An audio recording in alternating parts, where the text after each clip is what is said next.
আসসালামু আলাইকুম, শুভ দুপুর।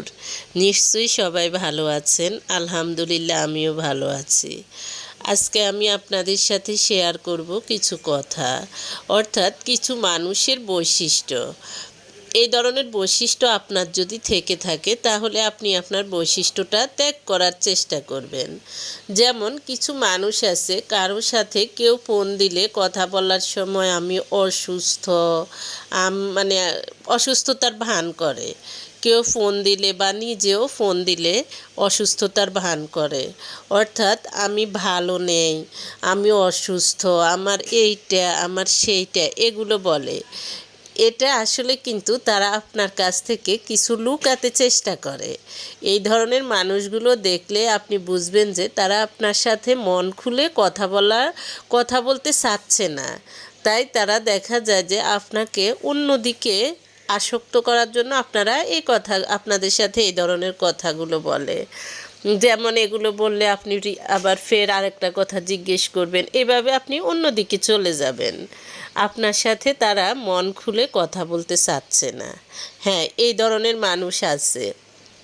এই ধরনের মানুষ আমি মনে করি অসুস্থ হলেও মানুষ যখন বলে যে আলহামদুলিল্লাহ আমি ভালো আছি, আপনার যা আছে তাই নিয়ে যদি আপনি সন্তুষ্ট থাকেন যে আলহামদুলিল্লাহ আমি ভালো আছি, তাহলে আপনি অবশ্যই ভালো থাকবেন। আর দেখা যায় যে অনেক মানুষ আছে অসুস্থ না, কিন্তু অসুস্থতার ভান করে। তারপর খাওয়া দাওয়া ঠিকভাবে খাচ্ছে, কিন্তু কেউ জিজ্ঞেস করলে বলবে যে খেতে পারি না, এইটা সেইটা, মানে আমার খাওয়ার রুচি হয় না। তারপরে দেখা যায় যে মোটামুটি ভালোই চলতেছে, আর্থিক এটা সেটা ভালোই চলতেছে, তারপরেও কারোর সাথে এগুলো স্বীকার করতে চায় না।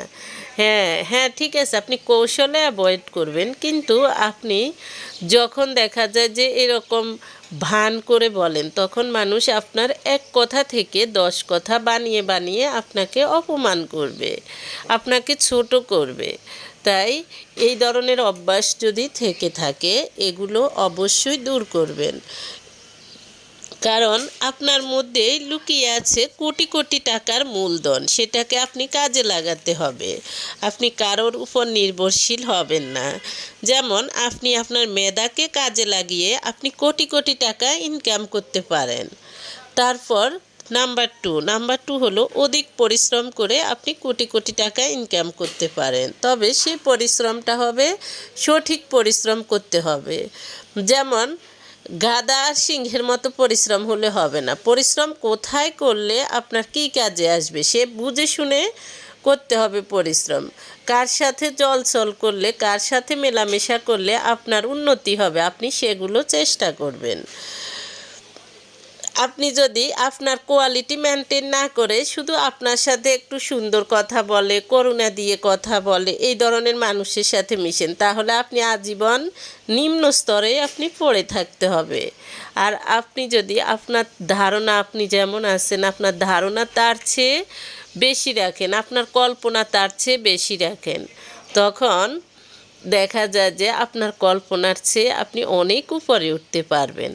আর আপনি যদি কল্পনার চেয়ে নিচে নামেন, আপনার চেয়ে নিচু লেভেলের মানুষের সাথে মিশেন, আপনি একজন পুরুষ, আপনি মিশতে হবে ওই ধরনের পরিশ্রমী মানুষের সাথে, তাহলেই আপনি উঠতে পারবেন। আর আপনি যদি আপনার মতো ধ্যাতর ধ্যাতর চলা এক মানুষের সাথে মিশেন, তখন আপনার লেভেলটা ওই রকমই হবে। তারপর হলো মানুষের সাথে মিশার ক্ষমতা। আপনি কথা বলবেন, কথা বলতে পারাটা একটা আর্ট। কথা